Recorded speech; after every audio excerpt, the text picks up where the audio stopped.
semuanya, perkenalkan nama saya Dela Nanda dari kelompok 2 dengan NIM D1A0231031. Jadi, teman-teman tahu apa itu perhutanan sosial? Nah, di sini saya akan menjelaskan apa itu perhutanan sosial. Jadi, Indonesia dikenal sebagai paru-paru dunia karena memiliki hutan tropis yang sangat luas. Namun, sayangnya banyak hutan kita yang dirusak akibat pembakaran liar, alih fungsi lahan, dan pengelolaan yang tidak bijak. Untuk itulah lahir program perhutanan sosial, sebuah solusi yang melibatkan masyarakat secara langsung dan dalam menjaga dan mengelola hutan.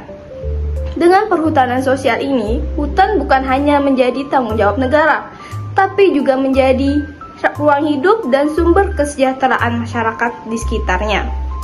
Adapun beberapa skema perhutanan sosial antara lain.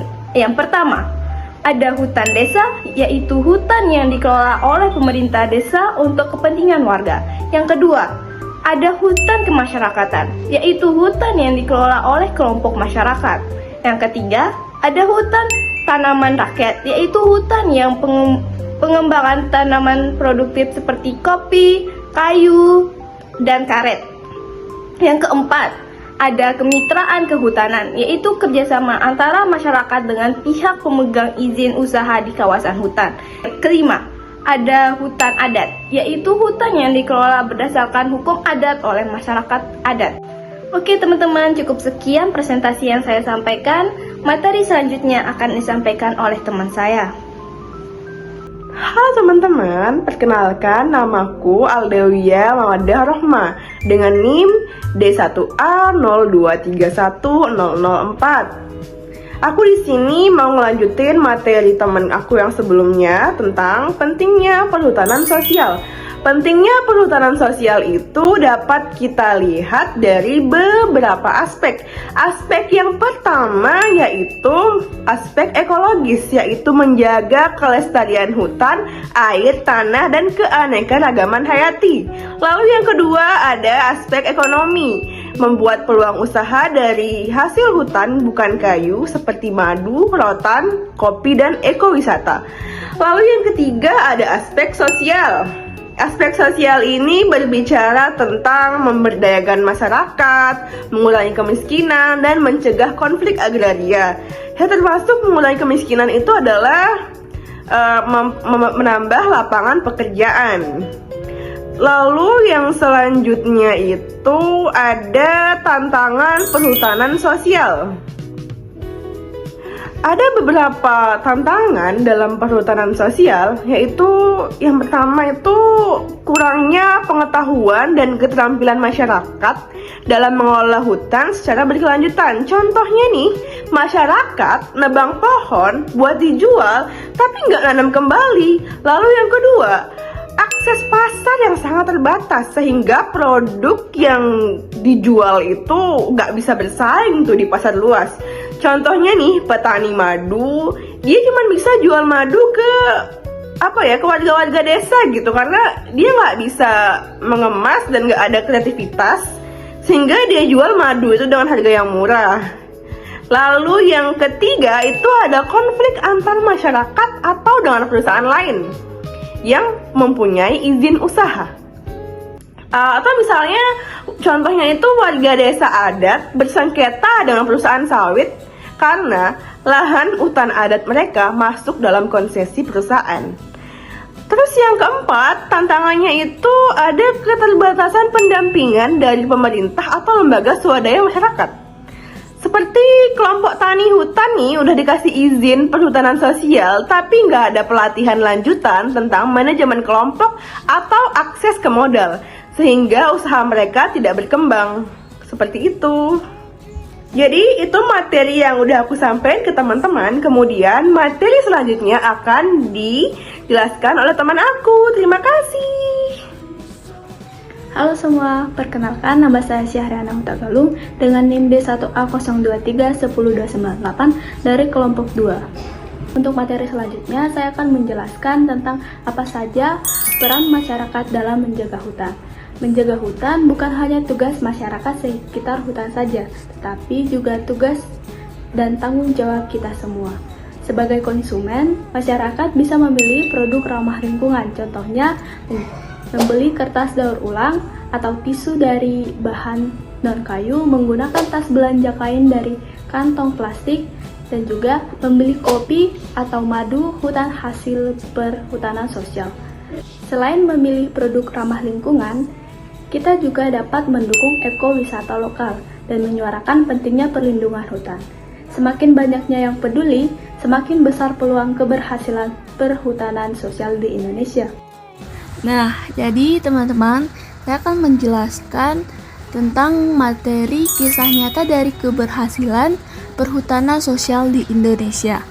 Sebagai contoh yang pertama, kita bisa melihat di Jawa Tengah. Ada beberapa masyarakat yang berhasil mengembangkan kopi hutan sebagai produk unggulan. Hasilnya, bukan hanya kopi berkualitas ekspor yang mereka hasilkan, tetapi juga hutan yang tetap lestari. Untuk contoh keberhasilan perhutanan sosial selanjutnya adalah di Sumatera, yang dimana masyarakat sekitar hutan mengembangkan madu hutan dan ekowisata berbasis alam. Dengan cara ini, pendapatan meningkat dan warga menjadi lebih peduli menjaga hutan agar tetap alami dan lestari. Untuk contoh selanjutnya itu ada di Kalimantan. Nah, masyarakat adat di Kalimantan memanfaatkan hutan untuk rotan dan damar dengan tetap memelihara tradisi nenek moyang mereka. Nah, jadi teman-teman, kisah-kisah nyata ini menunjukkan bahwa perhutanan sosial itu bisa berjalan dengan sukses jika ada komitmen bersama antara masyarakat, pemerintahan, dan semua pihak-pihak terkait.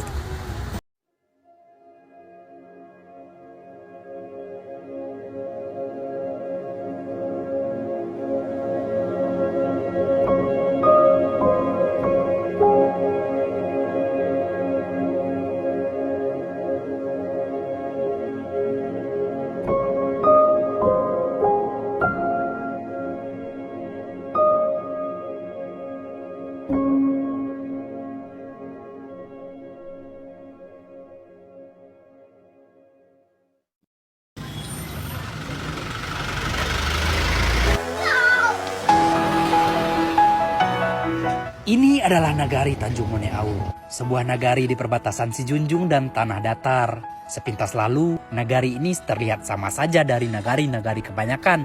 Namun, ada satu hal yang spesial dari nagari yang berbatasan langsung dengan belantara hutan Sumatera ini, adanya perkebunan kayu putih melalui program perhutanan sosial.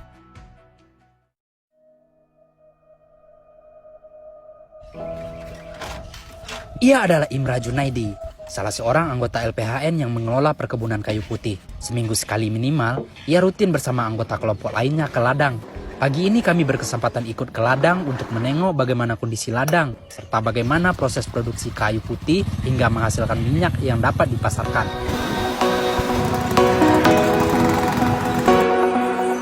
Ladang kayu putih ini terletak di dataran tinggi. Untuk sampai ke sana, butuh waktu sekitar 45 menit menggunakan sepeda motor. Jalanan tanah yang sempit dan terjal membuat akses ke ladang terasa begitu sulit. Terlebih, apabila sehabis hujan, jalanan menjadi sangat licin dan begitu berbahaya untuk ditempuh.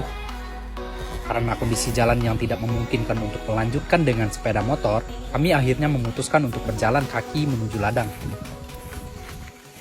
Tujuan besar KKI Warsi di Nagari Tanjung Moneau adalah bagaimana masyarakat bisa mampu mengelola dan memanfaatkan sumber daya alam yang ada di nagari secara mandiri dan berkelanjutan. Inilah ladang kayu putih Nagari Tanjung Moneau. Kayu putih merupakan pohon anggota suku jambu-jambuan yang dimanfaatkan sebagai sumber minyak kayu putih. Kami dari LPHN mendapatkan ide untuk menanam kayu putih itu ketika itu perbincangan dari ketua LPHN kami Jo kepala KPL Junjo.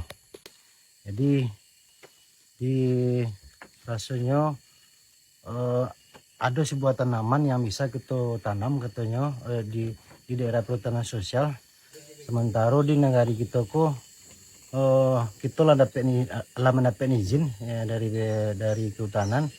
Tapi izinan ke apa itu dak kita manfaatkan udah lahanan dari izin tuh. Jadi bincang-bincang dari situ itulah dasarnya bahaya kalau kita tanam kayu putih kita bawa kemari. Kan seperti itu bincang-bincang gitu tuh. Kayu putih aku lah kita tanam semenjak 2009 boleh potong. Di waktu itu negara kita sedang wabah COVID-19 kok. Jadi kita di situlah dari awal itu bantuan hanya diaji berupa bibit aja ya, tanpa ada semacam uang operasional untuk penanaman dak. Nagari Tanjung Monai Aur sendiri memperoleh izin untuk mengelola 366 hektar perhutanan sosial. Areal seluas itu nantinya akan dilakukan zonasi. Sejauh ini sudah terpakai lahan sekitar 6 hektar untuk kayu putih. Adapun pelebaran lahan sudah sejak lama direncanakan, namun masih terkendala bibit kayu putih yang belum memadai. Lahan ko punya belayat Melayu, kami selaku nenek mamak Melayu memberi izin dalam ya peluasan ladang. Kalau peluasan ladang mungkin ya do kami tu ya. Itu aku kalau kasih masih banyak dari. Pertama kita masukkan bahan bakar. Kita buka tempat masukkan kayu putih. Setidaknya ada 3 masalah utama yang saat ini dihadapi. Susahnya akses jalan, mutu produk yang belum optimal, serta sumber daya manusia yang belum handal. Selanjutnya saya akan menyampaikan kesimpulan dari kelompok 2 tentang perhutanan sosial. Jadi, hutan yang lestari adalah sumber kehidupan. Air yang kita minum, udara yang kita hirup, hingga pangan yang kita konsumsi, semuanya tidak lepas dari peran hutan. Perhutanan sosial adalah jalan menuju keadilan ekologis sekaligus kesejahteraan masyarakat. Mari kita dukung, mari kita jaga, karena hutan bukan warisan nenek moyang, melainkan titipan untuk anak cucu kita. Bersama hutan sosial, masyarakat sejahtera, hutan pun terjaga. Terima kasih. Jadi itu adalah pemaparan materi dari aku dan teman-teman aku. Kurang lebihnya mohon maaf, semoga bermanfaat teman-teman. Sampai jumpa.